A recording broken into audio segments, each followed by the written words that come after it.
Hai sahabat Oki, halo, apa kabar semuanya? Masih dengan saya Oki Prasetyo di Oki_Prasetyo 27.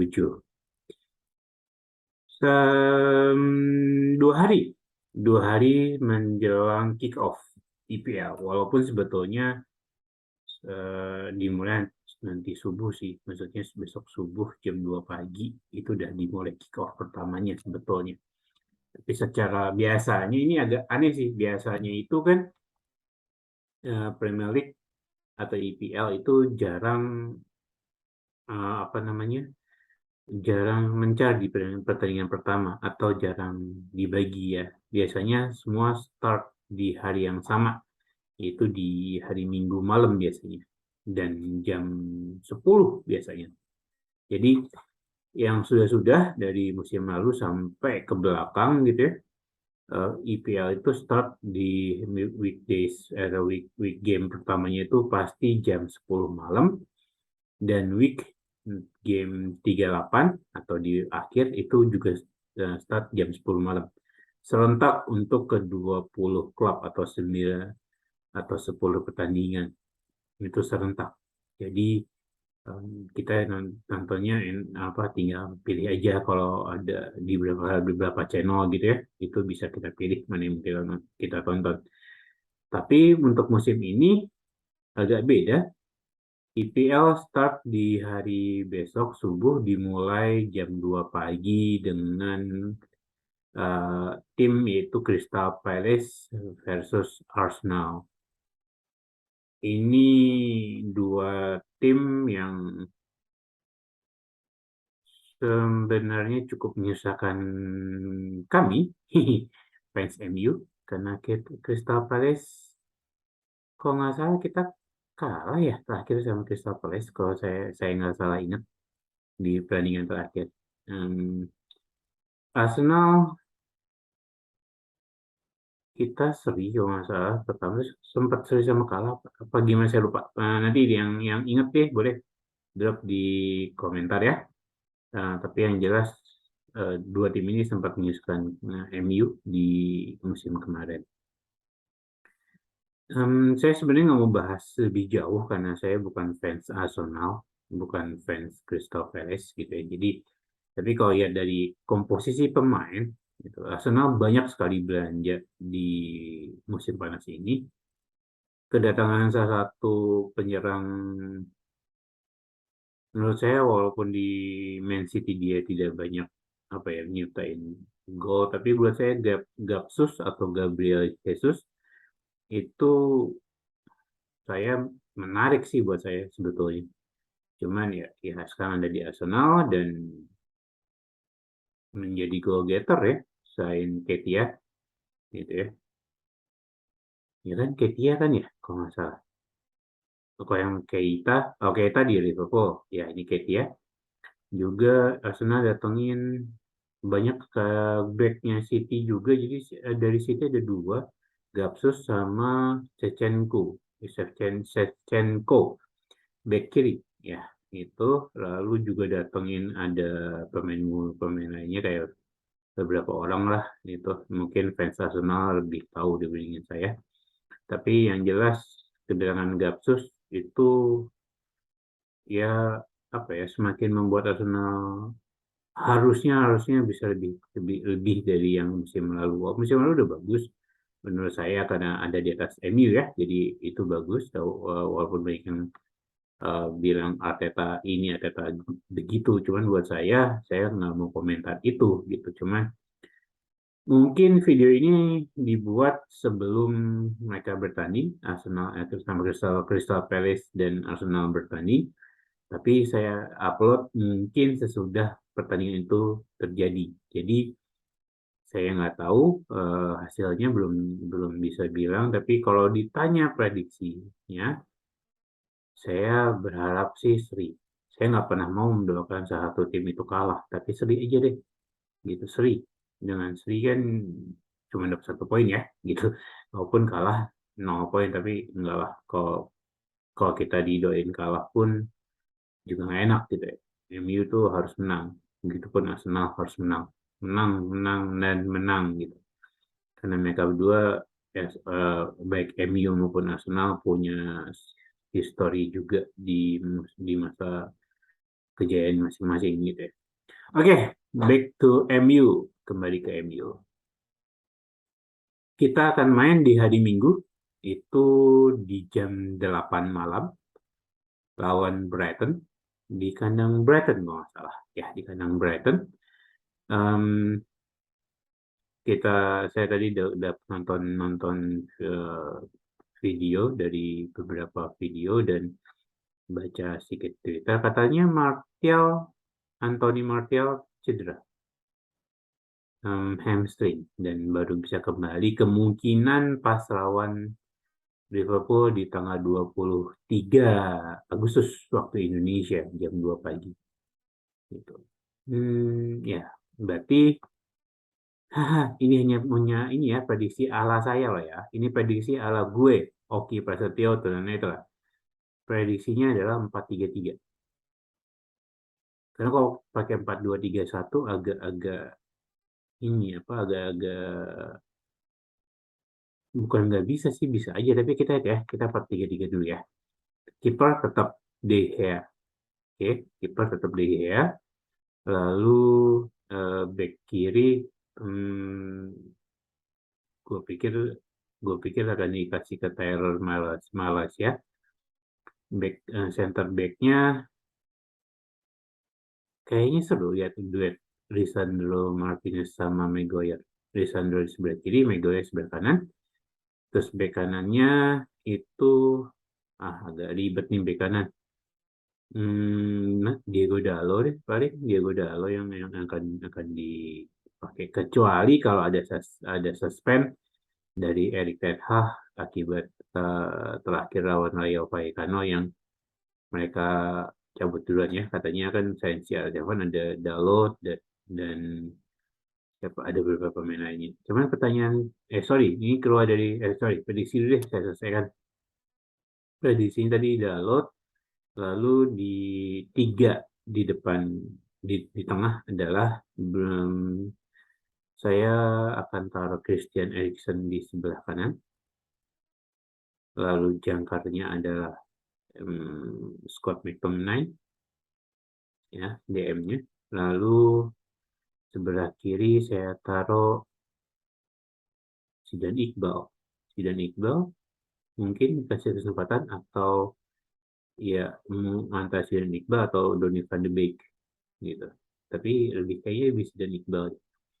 Lalu tiga penyerangnya sebelah kanan ada yang, tapi ini saya masih prediksi ya, ada yang bilang katanya Sancho nggak ada di latihan, tapi kita lihat yang pasti depan kanan, yang kanan Sancho, lalu penyerang tengah karena Martial cedera, dan tadi kembali CR7 apakah akan mendapatkan suspend atau tidak, atau istilahnya bukan suspend sih, punishment ya, atau ya entah apa dari Erik ten Hag karena pulang atau meninggalkan stadion lebih awal dibandingin teman-teman lainnya, tim lainnya.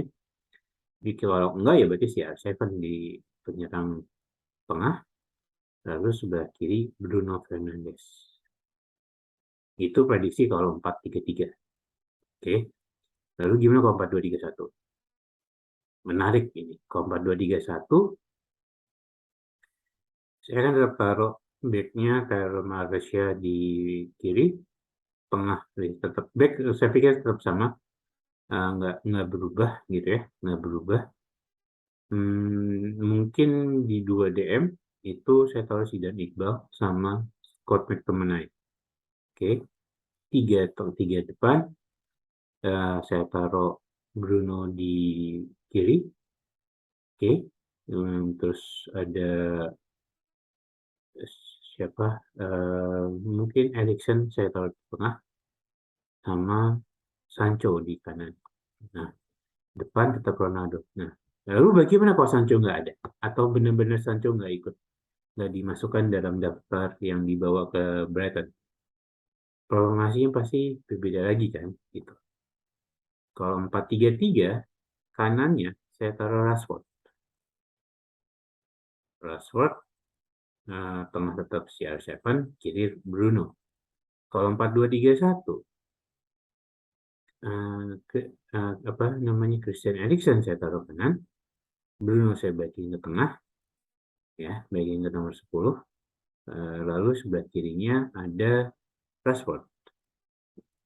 Depannya tetap CR7. Memang agak picky di cadangan, ya. Agak-agak apa ya, agak-agak riskan cadangannya, atau yang pemain-pemain cadangannya siapa aja gitu yang tersedia gitu ya.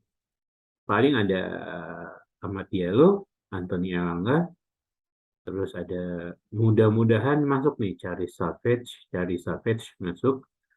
Lalu kalau ada 3 itu masih siapa lagi ya, ada Fred mungkin bisa masuk pemain cadangan dulu. Saya tetap berharap James Garner dikasih kesempatan untuk duet di 2 DM karena dia oke. Jadi DM-nya mungkin ya nantilah cadangannya bisa turun James Garner gantiin Zidane Iqbal mungkin, atau gantiin McTominay itu jadi duet Zidane Iqbal sama James Garner. Atau bisa juga Van de Beek turun gantiin McTominay jadi duet Zidane Iqbal sama Van de Beek, atau duet Van de Beek sama James Garner juga bisa. Tapi prediksi saya di 4-3-3, sekali lagi ya saya ulang, kalau 4-3-3 prediksi saya Oki ala Otolane telah 4-3-3 Tyrell Malaysia, Lisandro Martinez, Maguire, Dalot. Lalu ada Christian Eriksen sebelah kanan. Lalu ada tadi siapa ya? Lupa saya. Scott McTominay ya. Lalu kirinya Zidane Iqbal. Dan kiri depan itu ada Bruno, CR7, sama kalau Sancho ada berarti Rashford di kanan. Nah, kalau 4-2-3-1, 4-2-3-1, 4 backnya tetap sama, 2 DM-nya adalah Zidane Iqbal sama Scott McTominay, berarti Bruno saya kembalikan ke tengah, Christian Eriksen ambil posisi kanan, lalu Rashford di sebelah kiri, CR7 depan. Itu prediksi saya. Kalau 4-3-3 demikian, 4-2-3-1 demikian. Jadi minimal kita sekarang pakai 2 kreatif serangan ya, gitu. Mana yang mungkin, mana yang bisa ya. Ini hanya prediksi teman-teman. Ini hanya prediksi saya yang nggak punya data apapun, hanya nonton dari video-video yang ada, hanya merangkum sedikit. Terus saya bagiin gitu. Jadi mungkin benar dan pasti banyak salahnya. Dan kalaupun tidak benar, nggak apa-apa, saya mau nggak sedih. Gitu. Tapi at least IPL akan mulai, MU akan diuji betul kekompakan tim, karena rumornya CR7 tetap akan stay di Manchester United di bawah Ten Hag. Ya karena sorry to say CR7, gaji Anda terlalu besar, harga Anda mungkin, harga transfernya mungkin nggak terlalu besar. Nah, di kisaran 20-30 juta, tapi gaji Anda 500, di MU-nya 500 ribu lebih kan per minggu. Sebulan 2 juta kali 12, 24 juta. Siapa yang mampu? Atletico Madrid nggak akan mampu gitu, ataupun PSG juga nggak mikir-mikir juga. Jadi kalau mau pindah ya potong gaji lah, ya kan? Sama nih polemiknya sama Frankie De Jong yang nggak mau, yang nggak, kalau nggak pindah potong gaji. Nah ini saya pun kebalikannya, kalau mau pindah potong gaji gitu. Ada satu yang nawarin yang sanggup bayar semuanya, fee, gaji segala macam, tapi nggak main di Liga Champion. Karena kan jauh di Saudi Arabia. Jadi ambisinya CR7 kan main di UCL gitu, ya kan? Jadi agar tidak dikalahkan oleh sang rival, ya Lionel Messi gitu. Ya nggak tahu lah. Kalau dia bermain berarti Ten Hag harus apa ya, menggandeng, merangkul, memberikan penjelasan yang sejelas dan seadil-adilnya ke pemain-pemain lain yang ikut preseason gitu ya, yang berjuang di preseason, yang bisa naikin mental, udah bisa naikin mental, naikin motivasi segala macam gitu. Iya, iya, ini masih ada kaitannya sih sebetulnya. Lalu ada rumor yang mengatakan Benjamin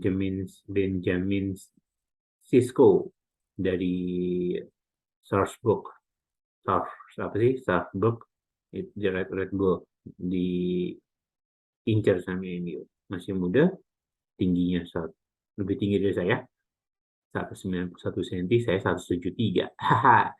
Beda 18 cm di atas saya. Itu 18 cm ukuran orang Eropa. Aduh, tinggi sekali gitu ya. Apa namanya? Apakah cocok? Apakah pas? Dan apakah ini yang di apa ya dimau oleh Ten Hag? Karena kan Ten Hag di beberapa video Ten Hag bilang pemain baru yang tepat, bukan yang baik atau bagus atau bersinar atau berlabel bintang, tapi yang tepat gitu. Dan apa ya istilahnya, MU musim ini saya bukan berharap ya, cuma bukan berharap, tapi gimana, karena saya sebagai fans, saya selalu punya harapan bahwa MU tetap juara IPL gitu. Dan itu harus. Kenapa? Karena ya MU yang mainnya harusnya di atas, bukan di tengah gitu, papan atas gitu. Tetap ada di Big Six sih, tapi harusnya di Big Six-nya tuh ada di atas, di 1-2 gitu minimal. Minimal 2, nggak jarang apa ya, 10 tahun terakhir kita lihat ya, di 10 tahun terakhir posisi MU. Ini berarti 2223. 2223 itu musim 2003 itu MU menang, lalu 2004 2005 itu giliran Chelsea kalau nggak salah. MU ada posisi 3, 2, terus sampai situ 1, terus drop di eranya Moyes peringkat 7. Nah, begitu struggle tuh 7, 6, 5, 3, 2, 6 gitu. Jadi struggle-nya di situ. Jadi ya harusnya MU dari peringkat 2, minimal 2, maksimal ya harusnya 1. Nggak boleh di bawah itu gitu. Cuman ya kita lihat apakah Erik ten Hag bisa menguasai ruang ganti dan memperlakukan semua pemain itu sama, bintang maupun non bintang. Nah, ini terakhir sebelum saya tutup, saya mau bahas ada rumor yang mengatakan bahwa Hakim Ziyech itu berada dalam posisi bisa dijual, ya. Dan katanya harganya lumayan sih, nggak terlalu mahal. Bukan nggak terlalu mahal, murah juga. Katanya sekitar 8 atau 10 juta. 10 juta pos apa euro ya, antara itulah. MU beli tuh Hakim Ziyech bisa dipakai buat apa ya, kedalaman squad, terus sebagai kreator serangan juga. Dia bisa ditaruh di kiri kalau nggak salah, bisa taruh di tengah. Itu jadi sebagai apa, penyerang kiri maupun penyerang tengah bisa Hakim Ziyech. Jadi kalau emang ada peluangnya dan menurut Ten Hag itu dibutuhkan, beli aja, nggak apa-apa, banyakin pemain nggak apa-apa, yang penting kedalaman squad kita rata. Jadi antara tim yang main di EPL, tim yang main di UEL, apa sih itu bahasanya, Europa League, terus tim yang main di FA Cup sama tim yang main di Carabao Cup, itu bisa turunnya nggak harus tim utama semua kan gitu. Jadi bisa dikombinasinya lebih enak. Tetap ada Frankie De Jong datang pun itu akan jauh lebih enak. Benjamin Sesko datang, Sesko apa Sesko sih, Benjamin itu datang, terus bisa dapetin Hakim Ziyech sama dapetin Frenkie de Jong. I think it's more than enough gitu. Untuk musim ini, untuk sampai tengah musim ya. Nanti di musim dingin kita lihat apakah masih perlu menambal suram atau sudah cukup sampai akhir musim gitu. Tapi ya ini besok kita nontonnya itu udah bukan di yang musim lalu, tapi nontonnya di video ya. Jadi sahabat-sahabat Oki yang mau nonton EPL langganan lah di video.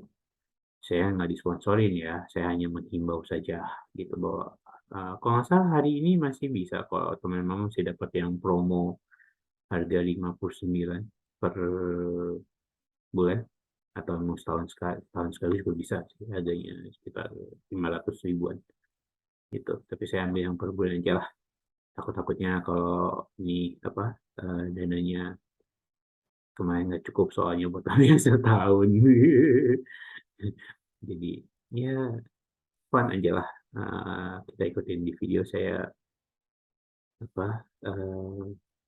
pakai iPad lebih enak, lebih besar. Walaupun tetap saya kombinasi dengan biasa Forza Football.